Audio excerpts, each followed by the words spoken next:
Nenek ini hidup di sebuah rumah kecil yang terbuat dari kayu, persis di tengah hutan yang lebat dan penuh pepohonan besar. Kalau kamu bayangin, di sana gak ada listrik, gak ada sinyal HP, dan jauh dari keramaian kota.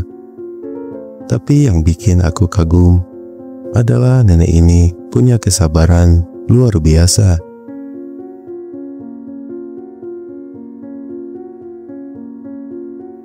Dia kuat menghadapi segala macam kondisi, dari teriknya matahari yang menyengat saat siang hari, sampai dinginnya udara malam yang menusuk tulang. Hidup nenek sangat sederhana. Setiap hari, dia mengandalkan kebun kecil di sekitar rumah untuk kebutuhan makan sehari-hari.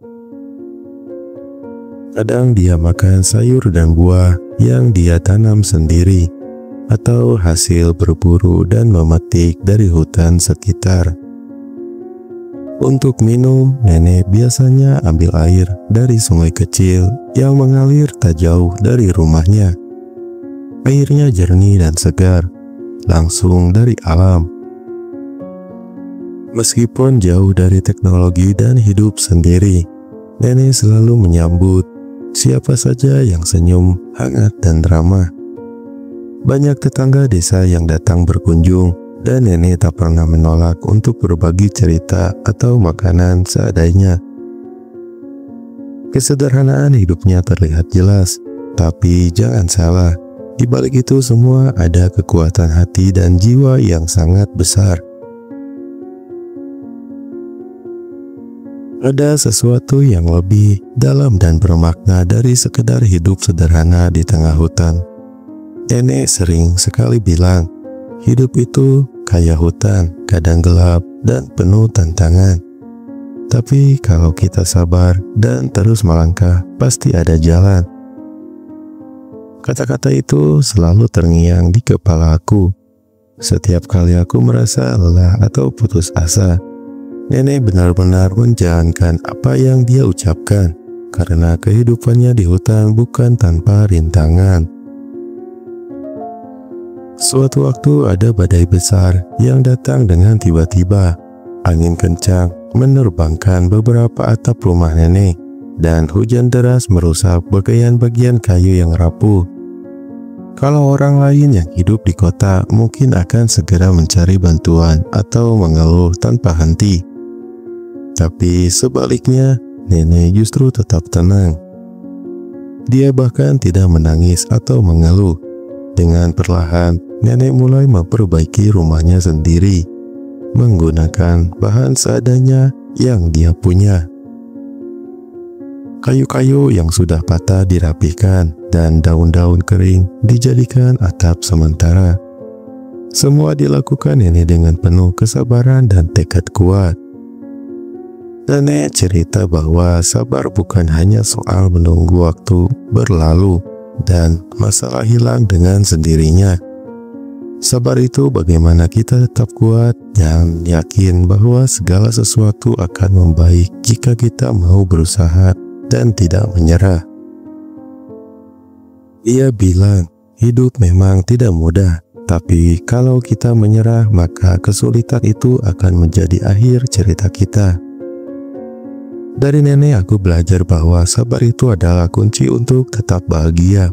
Bahagia bukan berarti hidup tanpa masalah, tapi bagaimana kita bisa menerima dan menghadapi masalah itu dengan hati yang tenang. Aku jadi sadar betapa besar pelajaran hidup yang nenek ajarkan lewat kesabaran dan keteguhan hati.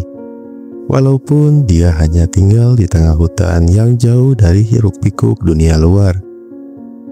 Yang paling membuat aku terharu dari nenek ini bukan cuma kesabarannya menghadapi hidup sendiri, tapi bagaimana dia selalu dengan sabar mengajarkan orang-orang di sekitarnya, terutama anak-anak desa yang tinggal dekat hutan, tentang arti kehidupan yang sesungguhnya.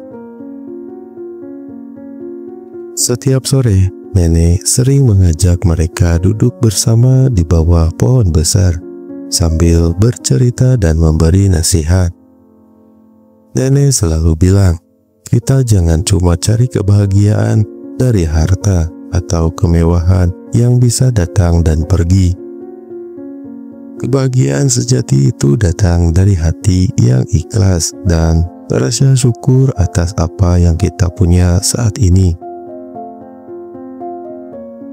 Kata-kata itu mengajarkan aku dan anak-anak desa bahwa hidup itu bukan tentang memiliki banyak barang atau uang, tapi tentang bagaimana kita bisa menerima dan menikmati apa yang ada di depan mata dengan penuh rasa syukur. Selain itu, nenek juga sangat menekankan pentingnya hidup selaras dengan alam. Dia bilang kalau hutan dan alam sekitar kita hilang, maka hilang juga kehidupan kita sendiri.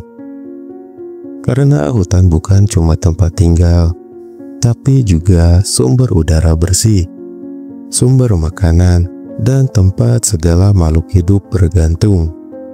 Jadi, menjaga lingkungan itu bukan cuma tanggung jawab pemerintah, tapi tanggung jawab kita semua, termasuk anak-anak yang dia ajarkan. Dari cerita nenek sabar ini, aku jadi belajar untuk lebih menghargai kesederhanaan, belajar sabar menghadapi hidup dan selalu bersyukur atas segala hal, sekecil apapun itu. Jadi teman-teman, kalau kalian penasaran dengan kisah lengkap nenek dan pelajaran berharga lainnya, jangan lupa tonton terus video ini. Karena kisah ini bukan cuma cerita biasa, tapi penuh makna yang bisa kita bawa dalam hidup sehari-hari.